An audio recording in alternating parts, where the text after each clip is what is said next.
1 in 4 women and 1 in 33 men fall victim to acts of sexual assault. Coming forward can be extremely difficult for any survivor, but 24 hours a day, 7 days a week, there's a place to tell your story in confidentiality. All it takes is one phone call, and the local nonprofit Rise is there to provide survivors with the help they need. KSBY's Brooke Martell has that story.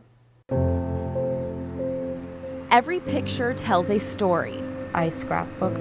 Nostalgia takes over with every cut, swipe of glue, and press of a picture. Scrapbooking is kind of my self-care and also something that I really enjoy doing. It's how Kiani likes to spend her free time, especially while she waits for a call. I have a special ringtone. It comes in all loud. Even in the midst of reminiscing, when she hears that special ringtone, As soon as I answer it, I think that I settle down. Thank you for calling Rise. This is Kiani.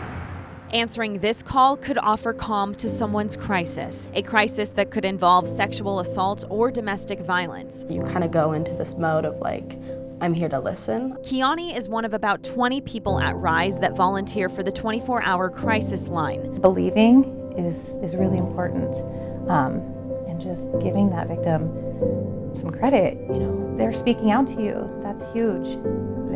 That's so brave to be willing to speak out. Similar to Kiani, Sarah Henning is also a volunteer, taking calls from the crisis line every weekend.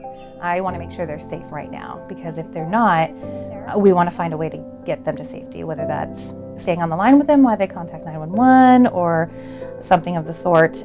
There's no script, but to get to this point, all crisis line advocates receive nearly 80 hours of training. We learn how to speak to somebody in crisis, how to de-escalate, and the tools that we can use to offer resources and support moving forward. Jennifer McMartin leads that training. We talk about the foundations of oppression and privilege and how that sort of creates a culture of violence. It lasts for about 2.5 months. So we spend a lot of time talking about class and race and gender and all of those things, all of the penal codes and definitions and intricacies of all of those issues. And most recently, we still are receiving calls from people that are dealing with the fallout, basically, of Me Too. A movement that took off in 2017 and created a shift when it comes to sexual assault. It changed our hotline completely. From restraining orders to seeking shelter from a violent relationship, Rise connects callers to local agencies, some of which include CHC, social services, and county behavioral health. It can be somebody who, was just recently assaulted and wants to know what their options are. I spoke on the phone with someone who was assaulted like 60 plus years ago and was talking about it for the very first time. And in some cases, and the restricted SART gives you the option to collect all the evidence and hold on to that for a few years until you're ready to actually report. While Rise can even provide shelter, Interim Executive Director Jane Pomeroy calls it a limited resource. However, resources have expanded for Rise thanks to additional funding from the state last year to provide as much support to every client who walks through the doors or picks up the phone. Our job is to help inform folks about their rights and options, and then help them make an informed decision and support them in their decision-making process. The goal is to help others in crisis. It's very heavy work. To do that, we try to be very mindful about our staff's self-care and making sure that people set very secure boundaries and take care of themselves. Because for these crisis line advocates, it's not always easy to end the call. Sometimes it's, 1 o'clock in the morning, you get off the phone, and I lay in bed and I wonder, okay, now what are they doing? They made the phone call. I feel like I did help them, but was it enough? You'll never really know.